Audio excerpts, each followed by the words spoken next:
کتنے سال ہو چکے، 30 سال کے قریب ہونے کو آئے کہ کشمیر میں خون بہ رہا ہے۔ روزانہ آپ کے اخبار میں لکھا ہوتا ہے آج 8 اور شہید ہو گئے، آج 15 اور شہید ہو گئے، آج 10 اور شہید ہو گئے۔ یہ ٹی وی پر بھی آپ دیکھتے ہیں، مناظر بھی دیکھتے ہیں۔ اب پھر خون اگر گرا ہے بوسنیا میں تو مسلمان کا، کوسوو میں تو مسلمان کا، چچنیا میں تو مسلمان کا، صومالیہ میں گرا تو مسلمان کا، جہاں خون بہتا ہے مسلمان کا۔ 50 سال سے زیادہ ہو گئے ہیں کہ فلسطین میں مسلمانوں کا خون بہ رہا ہے۔ کتنے سال ہو چکے، 30 سال کے قریب ہونے کو آئے کہ کشمیر میں خون بہ رہا ہے۔ روزانہ آپ کے اخبار میں لکھا ہوتا ہے آج 8 اور شہید ہو گئے، آج 15 اور شہید ہو گئے، آج 10 اور شہید ہو گئے۔ یہ ٹی وی پر بھی آپ دیکھتے ہیں، مناظر بھی دیکھتے ہیں۔ اب پھر خون اگر گرا ہے بوسنیا میں تو مسلمان کا، کوسوو میں تو مسلمان کا، چچنیا میں تو مسلمان کا، صومالیہ میں گرا تو مسلمان کا، فلپائنز میں گر رہا ہے تو مسلمانوں کا، اب تھائی لینڈ میں بھی شروع ہو گیا تو مسلمانوں کا۔ جہاں دیکھو وہ جو کبھی کہا تھا کسی نے، ہو گیا مانند آب ارزاں مسلمان کا لہو، پانی کی طرح یہ سستا ہو گیا مسلمان کا لہو۔ ساری دنیا میں مسلمانوں کا خون بہ رہا ہے، اور کم ہمتی کا عالم یہ ہے، بزدلی کا عالم یہ ہے کہ ہم یہ کہہ کر کھڑے ہو کر کہہ نہیں سکتے کہ انف از انف، تم نے جو کچھ ہمارے ساتھ کیا ہے اب ہمارے میدان میں ہم مقابلہ کریں گے۔ اس طرح بکریوں کی طرح، بھیڑوں کی طرح مارے نہیں کھائیں گے۔ ہے کسی ملک میں یہ طاقت کہ یہ کہہ دے افتؤمنون ببعض الکتاب وتکفرون ببعض؟ کیا تم ہماری شریعت اور کتاب کے ایک حصے کو مانتے اور ایک کو نہیں مانتے؟ ایک حکم سر آنکھوں پر، ایک حکم پاؤں تلے رون دیتے ہو۔ فما جزاء من یفعل ذلک منکم، تو کوئی سزا نہیں ہے ان کی جو یہ حرکت کریں گے تم میں سے، الا خزی فی الحیات الدنیا، سوائے اس کے کہ دنیا کی زندگی میں ذلیل و خوار کر دیے جاؤ، ویوم القیامت یردون الی اشد العذاب، اور قیامت کے دن شدید ترین عذاب میں جھونک دیے جاؤ۔ وما اللہ بغافل عما تعملون، جو کچھ تم کر رہے ہو اس کی حقیقت سے اللہ ناواقف نہیں ہے، بے خبر نہیں ہے۔ تم آئے ہو حج کرنے، داڑھی لمبی ہے تمہاری، اللہ کو معلوم ہے حرام کی کمائی سے حج کرنے آئے ہو، حرام کی کمائی سے عمرہ کرنے آئے ہو۔ تم نے مسجد تو بڑی شاندار بنوا دی، تمہارا کاروبار تو حرام کا ہے، سٹے اور جوئے کے اوپر کاروبار کر رہے ہو، بینک سے سودی قرضہ لے کر کاروبار کر رہے ہو، تو مسجد بنانے کا کیا تمہیں ثواب ملے گا؟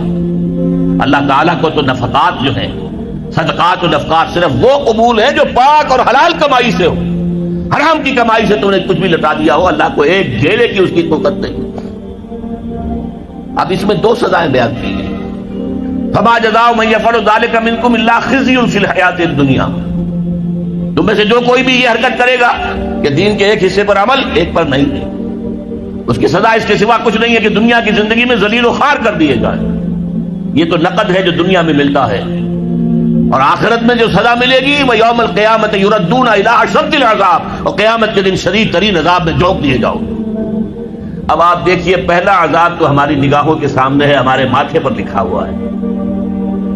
آج ہم بعض لوگوں کے نزدیک 150 کروڑ انسان ہیں مسلمان، ہر چوتھا انسان مسلمان ہے، کم سے کم 125 کروڑ تو ہے ہی ہے، گویا کہ ہر 5واں انسان مسلمان ہے۔ کتنا بڑا علاقہ ہمارے قدموں تلے ہے۔ جائیے ادھر انڈونیشیا کے دور درازوں سے چلیے، جو جزیرے ہیں ان سے، اور چلے جائیے موریتانیہ تک، سالڈ علاقہ ہے مسلمانوں کا۔ بیچ میں آپ سوچیں گے ہندوستان بھی تو آ گیا، وہ مسلمانوں کا نہیں۔ 20 کروڑ مسلمان ہیں ہندوستان کے اندر۔ آج بھی دنیا میں سب سے بڑی آبادی کسی ملک میں جو ہے وہ ہندوستان میں ہے مسلمانوں کی۔ اللہ تعالیٰ نے ہر طرح کی نعمت دی ہے، ہر طرح کی معدنیات ہمارے پاس، ہر طرح کی نباتات، سب سے بڑھ کر آج کی دنیا کی قیمتی ترین شے تیل کا سب سے بڑا ذخیرہ یا ذخیرے مسلمانوں کے قدموں تلے۔ اس سب کے باوجود کیا مسلمانوں کی عزت ہے کوئی دنیا میں؟ کوئی حیثیت ہے؟ بین الاقوامی مسائل میں کوئی آپ سے مشورہ کرتا ہے؟ کسٹمی پرسد کے بھیا کس کی تم ہو کون؟ تمہیں کون پوچھے گا؟ ہم تو G7 بیٹھیں گے، G8 آ جائیں گے، G13 آ جائیں گے، G15 ہوں گے، اور کوئی مسلمان ملک نہ G7 میں، نہ G15 میں، نہ 3 میں، نہ 13 میں، کہیں نہیں۔ اور اب جو توسیع کرنے جا رہے ہیں سیکورٹی کونسل کے اندر نئی سیٹ کس کو ملے گی؟ سعودی عرب نے حال ہی میں کہا یہ مسلمانوں کا حصہ ہے. کیسے حصہ ہے مسلمانوں کا؟ تمہاری عزت، تمہارا دھیلے کی عزت ہے دنیا میں کہیں؟ تم تو اپنے معاملات نہیں سنبھال سکتے، تم نے دنیا کا معاملہ کیا درست کرنا ہے؟ تم تو ہمارے ہاتھ بکے ہوئے ہو. تمہاری حیثیت کیا ہے؟ تم ہو کون؟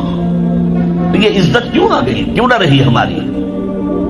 یہ ذلت کیوں آ گئی؟ فرمایا خزي فی الحیات الدنیا، دنیا کی زندگی میں رسوائی، بے عزتی. ایک تو سزا یہ ہے جو آج ہم پر ہے. آج دیکھیے دنیا میں جہاں خون بہتا ہے مسلمان کا، 50 سال سے زیادہ ہو گئے ہیں کہ فلسطین میں مسلمانوں کا خون بہ رہا ہے. کتنے سال ہو چکے؟ 30 سال کے قریب ہونے کو آئے کہ کشمیر میں خون بہ رہا ہے. روزانہ آپ کے اخبار میں لکھا ہوتا ہے آج 8 اور شہید ہو گئے، آج 15 اور شہید ہو گئے، آج 10 اور شہید ہو گئے. یہ ٹی وی پر بھی آپ دیکھتے، مناظر بھی دیکھتے. اب پھر خون اگر گرا ہے بوسنیا میں تو مسلمان کا، کوسوو میں تو مسلمان کا، چچنیا میں تو مسلمان کا، صومالیہ میں گرا تو مسلمان کا، فلپائنز میں گر رہا ہے تو مسلمانوں کا، اب تھائی لینڈ میں بھی شروع ہو گیا تو مسلمانوں کا. جہاں دیکھو وہ جو کبھی کہا تھا کسی نے، ہو گیا مانند آب ارزاں مسلمان کا لہو، پانی کی طرح یہ سستا ہو گیا مسلمان کا لہو. ساری دنیا میں مسلمانوں کا خون بہ رہا ہے.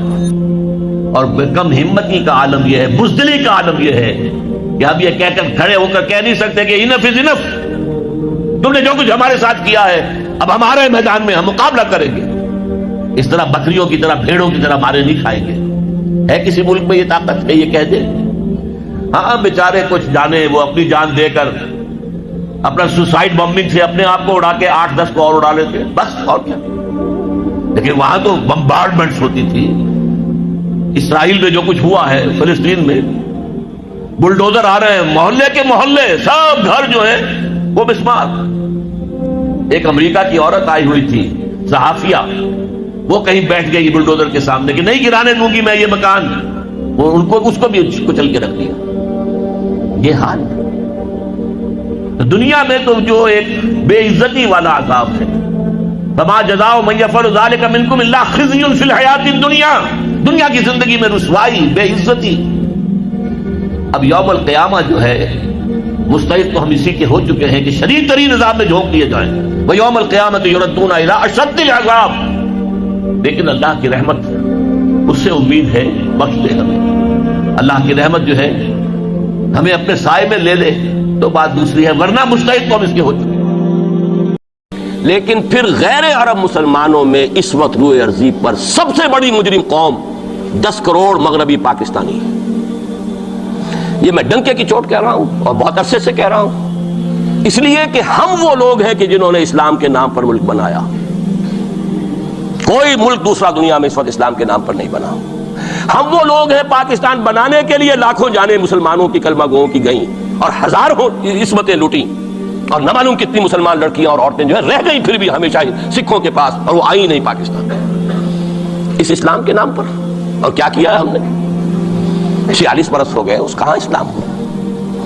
لہذا اس سے بڑی مجرم قوم عربوں کے بعد ہم یہ کہہ سکتے ہیں ہمارا عام آدمی قرآن نہیں پڑھتا، قرآن جانتا نہیں، ٹھیک ہے، اپلی ہے کچھ نہ کچھ، اس اعتبار سے ان کے بعد نمبر ہمارا ہے، لیکن باقی پوری دنیا کے مسلمانوں سے بڑھ کر مجرم ہیں. اور ہم اصل میں نہ صرف یہ کہ خود اپنے حصے کے مجرم ہیں، بھارت کے مسلمانوں کا بھی سارا وبال ہماری گردن پر ہے. آج میں چاہتا ہوں کہ اس کو آپ اچھی طرح نوٹ کر لیں. بھارت کے مسلمانوں نے، جسے آپ فرض کفایہ کہتے ہیں، نماز جنازہ فرض کفایہ، چند لوگوں نے بھی کسی مسلمان کی نماز پڑھ لی تو سب کی طرف سے ادا ہوگی، کسی نے بھی نہیں پڑھی تو سب مجرم ہو جائیں گے، بستی کے سب لوگ مجرم ہوں. بھارت کے مسلمانوں نے فرض کفایہ ادا کیا جب پاکستان بنوا دیا آپ کو، اور اس کی قیمت آج بھی وہ دے رہے ہیں. کھلے نعرے لگ رہے ہیں مسلمان کے 2 استھان، پاکستان یا قبرستان، تیسرا کوئی جگہ. ڈنکے کی چوٹ کہا بابری مسجد کے بعد LK اڈوانی نے، ہم ساری مسجدیں گرا دیں گے ہندوستان کے اندر، کوئی مسجد باقی نہیں چھوڑے. ڈنکے کی چوٹ اعلانیہ، یہ سب کچھ ہو رہا. اور یہ نعرے تو نہ معلوم کب سے لگ گئے، اور نہ معلوم کب سے میں یہاں ان مسجدوں کے اندر بھی اور اپنی تقریروں میں غور کرتا رہا کہ کیا وہاں ہو رہا ہے، لیکن ہمارے تو کان پر جو نہیں ریگتی. ہمارے تو وہی دھندے ہیں، وہی کاروبار ہے، اپنا بزنس ہے، اس کے سارے مسئلے ہیں، اس کی اپنی بلڈنگیں ہیں، اپنی موٹریں ہیں، اپنے ٹیلی ویژن ہیں، اپنے کئی کورسز کے ڈنرز ہیں۔ اللہ خیر صلی اللہ، ہمیں بحث کیا اسلام سے؟ تو بتائیے ہم سے بڑا مجرم کون ہوگا؟ آج جو کچھ ہندوستانی مسلمان پر بیت رہی ہے اس کا جرم ہمارے کندھے پر۔ یہ میں جذباتی انداز میں نہیں کہہ رہا، میں تو 2 اور 2 4 کی طرح ثابت کر سکتا ہوں۔ انہوں نے فرض کفایہ ادا کر دیا، اور اس وقت یاد کیجئے مولانا ابوالکلام آزاد، مولانا مدنی، جمعیت علماء ہند کے علماء اپنے تقدس اور اپنے تدین اور اپنے تقوی کے اعتبار سے انکویسچنیبل، کوئی شک و شبہ نہیں ہو سکتا ان کی نیت پر اور ان کے تقوی پر اور کردار پر، انہوں نے کیا کہا تھا؟ یہی کہا تھا کہ یہ پاکستان بنا کر تم مسلمانان ہند کو 3 حصوں میں تقسیم کر دو گے۔ 3 میں کہا تھا، 2 میں نہیں، 3 میں۔ حالانکہ بظاہر تو ایک پاکستان بن رہا تھا نا، لیکن یہ مولانا ابوالکلام آزاد کے الفاظ تھے کہ 25 برس سے زیادہ یہ 2 خطے یکجا نہیں رہ سکتے، اور 25 برس کیا 24.25 برس میں ٹوٹ گیا پاکستان۔ 25 برس پورے نہیں ہوئے، اور ان کے الفاظ سے یہ کہ 25 برس سے زائد جمع نہیں رہ سکتے، 24.25 برس میں ختم ہو گیا۔ 16 دسمبر 1970 کو پاکستان ختم ہو گیا کہ نہیں؟ 71 کو۔ بہرحال نوٹ کرنے کی بات ہے، ہم نے کیا کہا تھا؟ میں بھی مسلم لیگی تھا، میں نے بھی نعرے لگائے، چاہے غیر شعوری دور تھا، ہائی اسکول اسٹوڈنٹ تھا۔ پاکستان کا مطلب کیا؟ لا الہ الا اللہ، فلک شگاف نعرے لگائے ہیں، اور نوائے وقت کا پرچہ انتظار کرتے تھے اسٹیشن پر کھڑے ہو کر، حصار ریلوے اسٹیشن کے اوپر، کہ اب گاڑی آئی اور اب نوائے وقت لیا اور پھیل گئے پورے شہر میں اس کو پہنچانے کے لیے۔ ہم کیا کہا کرتے تھے؟ ارے نہیں، 2 طرف سے پاکستان جو ہے مضبوط پاکستان ہوگا، ہندوستان میں کسی ہندو کو جرت ہوگی مسلمان کے لیے کوئی میلی نگاہ سے دیکھنا بھی؟ وہ سارے خواب کہاں گئے؟ وہ تو حرم ہوئے۔ وہ 2 طرف کا جفا تھا وہ تو ختم ہوا، اس لیے کہ وہ زنبور تو اب رہا ہی نہیں، وہ تو کھل گئی، نوٹ ہی ختم ہوئی وہ مشرقی پاکستان۔ اور حال یہ ہے کہ آپ کی وزیر اعظم بنگلہ دیش نے یہ بھی پسند نہیں کیا کہ بابری مسجد پر جو بیان تھا وہ نواز شریف صاحب کے ساتھ مشترک بیان دے دیں۔ یہ اشتراک بھی دنیا کے سامنے نہ آ جائے کہ مشرقی پاکستان سابقہ اور اس وقت بنگلہ دیش کی وزیر اعظم، اور مغربی پاکستان جو اب وٹ ریمینز آف پاکستان کے تحت صرف پاکستان ہے، اس کے وزرائے اعظم نے مشترکہ بیان دے دیا۔ یہ بھی نہیں آنا چاہیے، یہ حال ہے ہمارا۔ حالانکہ بات اپنی جگہ پر کوئی ایسی نہیں تھی، کوئی سیاسی نہیں، ایک مذہبی معاملے کے اوپر اظہار رائے کرنا تھا۔ انہوں نے کہا نہیں، آپ کے ساتھ مشترک بیان نہیں دوں گی، نہیں دیا اس نے۔ تو وہ جو تھا 2 طرف سے جفا، وہ تو سن 71 میں کھل گیا۔ جو ہمارا حال ہے وہ تو ہونا ہی تھا۔ یہ ملک بنا اسلام کے نام پر، اس کا استحکام ہو سکتا تھا تو صرف اسلام کی بنیاد پر ہو سکتا تھا، اسلام سے غداری کی۔ لہذا یہاں تو اب قومیتیں ہیں، یہاں تو اب ایتھنک اور ریجنل اور نہ معلوم کس قسم کی اور لنگوسٹک جو ہے نیشنلٹیز ہیں، نیشنلزمز ہیں، وہ جو ایک امت ایک وقت میں بن گئی تھی، ایک قوم، مسلم قوم ہندو کے مقابلے کے لیے، وہ تو ختم ہوئی۔ اور حال کیا ہو گیا ہے؟ اس سے پہلے بھی کبھی کبھی ہندو مسلم فسادات ہوتے تھے۔ کیا سندھ سے مسلمان نہیں پہنچ جاتا تھا وہاں ریلیف کے لیے؟ کیا پنجاب سے اور سرحد سے مسلمان نہیں جاتے تھے؟ بہار نہیں گئے تھے؟ کیا کانپور کی مسجد شہید ہوئی تھی 1915 میں تو پوری ہندوستان سے مسلمان نہیں پہنچ گئے؟ آپ کیا کر رہے ہیں؟ مندر گرا دیے، یہاں بڑی بہادری کا کام کیا، مندر گرا دیے۔ شرم سے ڈوب مرنے کا مقام ہے یہاں بھی، گویا کہ ہم اپنے عمل سے اسلام کی مخالفت کر رہے ہیں۔ اسلام تو اجازت نہیں دیتا، آپ کسی اور کے جرم کی سزا کسی اور شخص کو نہیں دے سکتے۔ ہمارے پاس تو یہ سیکریٹ ٹرسٹ ہیں، یہ لوگ ذمہ، وہ اپنے آپ کو منواتے نہیں، لیکن ہمارے تصور سے، اسلام کے تصور سے ذمہ ہے۔ ان کی جان، مال، عزت، آبرو، ان کی عبادت گاہوں کی حفاظت کا ذمہ ہے ہمارا۔ ایک بڑی بہادری کی ہے، ذرا سوچئے تو صحیح کیا دنیا نے سوچا ہوگا، اور نتیجہ کیا نکلا؟ اگر کسی درجے میں بھی بابری مسجد کی شہادت پر کوئی دنیا میں کوئی رائے عامہ ہو سکتی تھی کوئی ہندوستان کے خلاف، ختم ہو گئی۔ جو انہوں نے کیا 10 گنا تم نے کر لیا۔ انہوں نے ایک مسجد گرائی ہے، تم نے اتنے 100 کہتے ہیں، پتہ نہیں، مجھے تو معلوم نہیں 100 گرائے کتنے گرائے ہیں، بہرحال جتنے مندر تھے تم نے گرا دیے۔ فرق کیا ہے؟ ایک کردار ہے تمہارا، ایک ہی تمہارا اخلاق ہے، ایک ہی تمہارا معیار ہے، کوئی فرق ہی نہیں۔ بلکہ وہاں تو کم سے کم یہ تو رہا ہے، دنیا کی آنکھوں میں دھول ڈالنے کے لیے کم سے کم یہ کہ فورن منسٹری جو ہے اس نے ریزائن کیا۔ ہم نے مان لیا جی ہم نہیں کر سکے، ہم مجبور رہے، حالانکہ سب ان کی اجازت سے ہوا ہے، بلکہ ان کی ملی بھگت سے ہوا ہے۔ لیکن یہ کہ کلیان سنگھ نے فوراً استعفیٰ دے دیا، منسٹری ختم۔ پھر وہ بھارت کی مرکزی حکومت نے اور بھی پارٹیز کو بھی بین کر دیا، اور اس کے بعد یہ ہے کہ انہوں نے حکومتیں بھی 3 اور صوبوں کی توڑ دی۔ وہ تو سرخرو ہو گئے پوری دنیا کی جو رائے عامہ ہے، ہم اس کے سوا کیا کر سکتے ہیں؟ ہمارا ایک دستور ہے، دستور میں جو بھی صوبائی حکومت ہوتی ہے اس کی اجازت کے بغیر ہم فوج بھیج نہیں سکتے۔ وہاں پہ صوبائی حکومت تھی، اس نے ہمیں یقین دہانی کرائی تھی، سپریم کورٹ کو بھی یقین دہانی کرا دی تھی کہ مسجد کو کچھ نہیں ہوگا، تو ہم تو اس کے اوپر ڈیپینڈ کر رہے تھے۔ ہے سب جھوٹ، سب کو پتا تھا جو کچھ ہوگا، اندر خانے ملی بھگت تھی۔ لیکن یہ ہے کہ کم سے کم انہوں نے فیس سیونگ کے لیے ان کے پاس مواد موجود ہے، آپ کے پاس تو وہ بھی نہیں۔ آپ کے تو اخبارات نے لکھا ہے کہ کارپوریشنز کے ٹریکٹرز جو ہیں گئے ہیں گرانے کے لیے، اور وزراء جو ہے، ایک وزیر کا نادر پرویز کا تو نام آیا ہے، اخبار میں خبر تھی، ہم نے بھی پڑھی تھی، فوٹو بھی دیکھا تھا کہ وہ خود ہاتھ میں پھاوڑا لے کر جو ہے وہ منظر گرانے کے لیے چلے۔ یہ جو صورتحال ہے جان لیجئے، اس وقت میں آپ کو بتانا چاہتا ہوں ہندوستان کے مسلمان پر تو جو قیامت بیت رہی ہے۔ میں نے اپنا ایک تاثر کچھ عرصے پہلے یہاں پہ بیان کیا تھا، رہا ہے میرا تاثر، اور وہ ہے اصل میں وہ لاسٹ سپر جو ہے انجیل میں جس کا تذکرہ ہے حضرت مسیح علیہ السلام نے جو آخری کھانا رفع سماوی سے قبل کھایا ہے اس باغ میں جہاں روپوش تھے اپنے حواریین کے ساتھ۔ تو اس میں یہ الفاظ آئے ہیں، میں نہیں جانتا صحیح ہیں غلط ہیں، وہ ایک علیحدہ بات ہے کہ آپ نے وہ روٹی توڑی اور کہا کھاؤ، eat and this is my flesh, یہ میرا گوشت ہے، کھاؤ۔ اور اس کو کہتے ہیں وائن، کوئی مشروب ہوگا جو بھی ہوگا، ڈالا کہ پیو، drink and this is my blood. میرا احساس ہمیشہ یہ رہا ہے، اس کے بعد کچھ ماند پڑ گیا جب یہاں مسلمان نے یہاں مارا ہے اور کچلا ہے اور زندہ آگ میں جلایا، پھر بات ختم ہو گئی، میرے دل کے اوپر سے وہ احساس ختم ہو گیا۔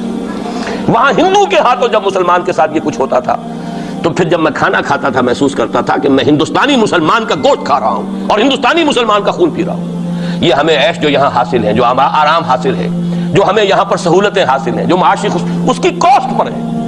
تو میں جو کچھ دیکھ رہا ہوں وہ یہ ہے کہ ہندوستان میں تو قیامت، اب وہاں جو آفیشیل فگرز ہیں 1000 1200 کتنے ہیں، لیکن کم سے کم 10,000 آدمی، اور اب یہ چین ہے فسادات کی۔ کل کے اخبار میں احمد آباد کی تھی، کبھی کہیں ہے کبھی کہیں ہے، اور واقعہ یہ ہے کہ تبصرے یہ ہو رہے ہیں کہ ہندو فنڈامنٹلزم از آن دی رائز۔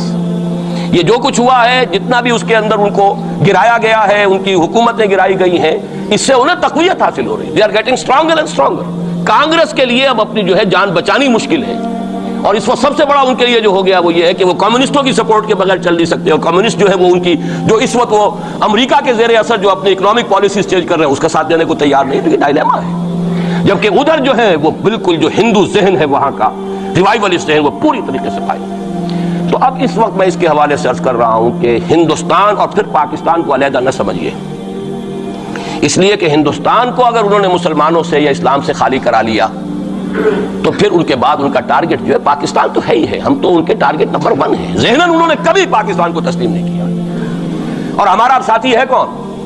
اللہ پر تو نہ یقین نہ اس سے ہمارا تعلق، جو معاملہ نہ دارت سخن آشنا نہ باشد۔ اللہ سے تعلق کیا ہے ہمارا؟ اللہ سے کون سی دوستی ہے؟ اللہ کیوں ساتھ ہے ہمارا؟